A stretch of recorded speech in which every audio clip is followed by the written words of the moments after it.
You are born screaming into a quiet mountain night, wrapped in fur, not destiny. There is no prophecy hovering above you, no chorus of elders nodding in approval. Just a low-gravity planet you will never remember and a father you will never meet. Your name is a sound someone else chose for you, and before you can even learn it, your world is already ending. A metal pod becomes your cradle. Space becomes your first teacher. You are fired like a bullet away from extinction, not to save you, but to use you. You land on Earth not as a hero, but as a weapon with no safety net. Your earliest memories are violence you cannot explain. Rage that does not feel like anger, just instinct. You break things because breaking is easy. You hurt because hurting comes naturally. And then one day your head hits a rock and something inside you cracks. Not your skull, but your purpose. The programming fades, the killer sleeps. What replaces it is not peace, but emptiness. You are adopted by an old man who teaches you kindness without ever explaining why it matters. He shows you food, names, stars. He tells you stories about martial arts, balance, and effort. He does not tell you that you will outgrow him in every way except the one that matters most. When he dies, it is quiet. No dramatic farewell, no lesson, just absence. That is the first truth of your life. Everyone you love leaves. Sometimes by age, sometimes by violence.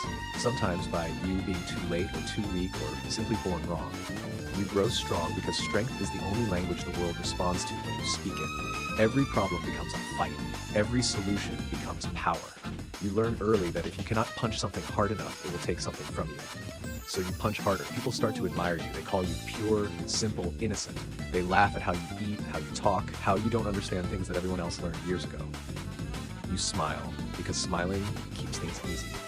You let them believe you are carefree, because the alternative is explaining a grief so constant it has fused into your bones. You never stop training. Not because you want to be the best, but because stopping feels like dying. Stillness gives your thoughts time to catch up. Movement keeps the ghosts quiet. You marry someone who loves you, truly loves you, and you love her back in the only way you know how, by promising you will always come back alive. You do not promise you will stay. You become a father, and for a moment, just a moment, the universe loosens its grip. You hold your child and realize there is something you cannot replace with strength, something fragile that depends on you choosing not to chase the next fight. The universe notices this too. Enemies arrive like seasons, each stronger than the last. Each tailored not just to test your fists, but your restraint. You are told again and again that you are Earth's greatest defender, and the title becomes a chain. You cannot rest because rest risks annihilation. You cannot lose because losing means everyone else pays the price. Every time you die, and you do die, the world moves on without you for a while. Friends mourn, your family breaks quietly, and when you come back, stronger than before, everyone cheers and pretends the trauma reset with your heartbeat. It never does. You learn the truth of your bloodline. You are not just strong. You are designed to enjoy fighting. Battle wakes something euphoric inside you. Pain sharpens your focus. Near death makes you better. You realize with horror that the thing that saves everyone is also the thing that endangers them. Because part of you wants the fight to last. You let villains power up. You spare enemies who should be ended. You gamble with planets because some twisted part of you wants to see what happens next. People die because you hesitated, and you carry those deaths quietly, stacking them under your grin. You tell yourself you love fighting for the challenge, not the destruction. You tell yourself you are different from what you were sent to be. But late at night, when the world is safe and silent, you wonder how much of that is true. Your body becomes a battlefield, bones shatter, organs rupture. You push past limits so often that limits stop meaning anything.